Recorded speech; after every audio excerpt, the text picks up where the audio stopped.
नमस्कार, मी पंजाब डक 23 ऑगस्टचा हवामान अंदाज देणार आहे. ह्या 2 दिवसामध्ये राज्यामध्ये सांगायचं झालं तर इकडे विदर्भामध्ये अमरावती जिल्हा, अकोला जिल्हा, वर्धा, नागपूर, भंडारा, गोंदिया, चंद्रपूर, यवतमाळ, वाशिम, हिंगोली ह्या परिसरामध्ये काय होणार आहे, आज उद्याच्याला बऱ्याच भागामध्ये पाऊस पडणार आहे म्हणून हा अंदाज विदर्भातल्या शेतकऱ्यांना लक्षात यायचा.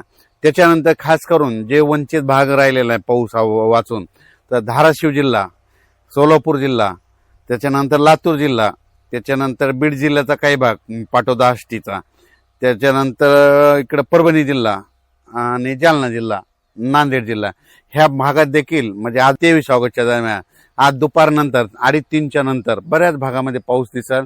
रात्रीच्याला देखील पाऊस असणार आहे ना आज उद्या दिवस म्हणजे हा पाऊस पडणार म्हणून ह्या 2 दिवसाचा मुद्दाम खास करून हे अंदाज दिलेला आहे. पंढरपूर, सांगोला त्या परिसरात पंढरपूरला देखील आज पाऊस पडणार आहे म्हणून अंदाज लक्षात यायचा.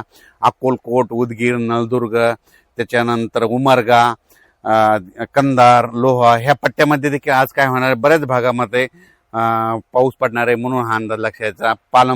पालम तालुका, सोनपेठ तालुका, त्याच्यानंतर गंगाखेड, इकडे परळीकड ह्या बऱ्याच भागामध्ये आज काय होणार आहे, पाऊस येणार आहे म्हणून हा अंदाज लक्षात यायचा. हा पाऊस सर्वदूर नाही, पण आज मात्र बऱ्याच भागामध्ये धाराशिव जिल्हा, लातूर जिल्हा, बीड जिल्हा, जालना जिल्हा, त्याच्यानंतर परभणी जिल्हा, नांदेड जिल्हा, त्याच्यानंतर वाशिम जिल्हा, हिंगोली जिल्हा, बुलढाणा जिल्हा, अकोला, अमरावती, बुलढाणा, नागपूर, वर्धा, भंडारा, गोंदिया, चंद्रपूर, यवतमाळ, इकडं उमरेड, त्याच्यानंतर यवतमाळ जिल्हा, त्याच्यानंतर पुसद बऱ्याच भागामध्ये आज काय होणार आहे, पावसाला सुरुवात होणार आहे म्हणून हा अंदाज लक्षात यायचा. खास करून हा 2 दिवसाचा अंदाज मुद्दा म्हणून शेतकऱ्यासाठी दिलेला आहे. त्याच्यानंतर परत पाऊस येणार आहे, पण त्याचा पाऊस आपण उद्याच्या अंदाजात देण्यात येईल. त्याच्यानंतर कोल्हापूरपासून ते राधानगरी तिकडे देखील आज पाऊस चालू राहील. त्याच्यानंतर कोकणपट्टीचा पाऊस चालू राहील. इगतपुरीचा पाऊस सुरूच राहील. इगतपुरीला पाऊस जोरात पडत असल्यामुळे नाशिककडे काय होईल, सरी येत राहतील म्हणून हा अंदाज त्यांनी देखील लक्षात यायचा.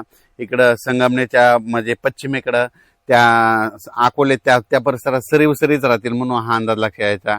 म्हणून हा राज्यात आज 21-22 ऑगस्ट 22 आणि 23चा पाऊस सगळीकडे पडणार नाही, फक्त विखुरलेल्या स्वरूपाचा पडणार आहे म्हणून हा अंदाज लक्षात यायचा. कन्नड आणि सिल्लोड, संभाजीनगर जिल्ह्यामध्ये तिकडे देखील आज बऱ्याच भागात दुपारनंतर पाऊस येणार आहे म्हणून हा अंदाज त्यांनी लक्षात यायचा.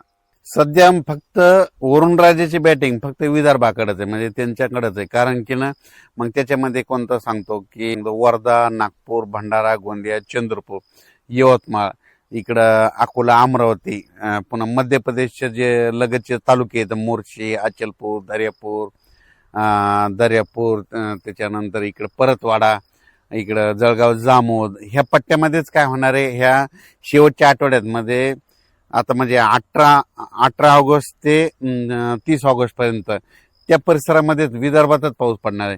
परत एक कमी दाबाचा पट्टा तयार होईल, ते बी विदर्भात पडेल, पण त्याचा पाऊस खूप लय झालं तर ह्या शेवटच्या आठवड्यात काय होईल की नांदेड जिल्हा एक घेईल, त्याच्यामध्ये हिंगोली एक घेईल, त्याच्यानंतर परभणी जिल्ह्यात काय भाग घेईल म्हणून तिथपर्यंत परभणी जिल्ह्यातच येईल. त्याच्या पुढे काही ते पाऊस सरकणार नाही, कारण की ते पाऊस तिथंच स्थिर होऊन जाईल. राज्यात सध्या तरी खूप काही असा मोठा पाऊस नाही, कारण की ज्यांच्याकडे पाण्याची व्यवस्था असेल तर तुम्ही तुमचं पाण्याची व्यवस्था करू शकता. कारण की खूप असं पाऊस मुसळधार पाऊस पडणं, वडे नाले वाहतील तसा काही राज्यात सध्या पाऊस नाही म्हणून अंदाज लक्षात येतो. तसा पाऊस येईल महाराष्ट्रात, ते येईल फक्त पुढच्या सप्टेंबर-ऑक्टोबरमध्ये. तोपर्यंत शेतकऱ्यांना आपण आपल्या पिकाची काळजी घ्यायची. फक्त सध्या पाऊस राहील, फक्त विदर्भातच पडणार आहे म्हणून हा अंदाज त्या विदर्भातल्या शेतकऱ्यांना लक्षात येतं. आणि विदर्भवासियासाठी आनंदाची बातमी, कारण की तिकडं वरुणराजाची बॅटिंग आता सध्या विदर्भाकडे.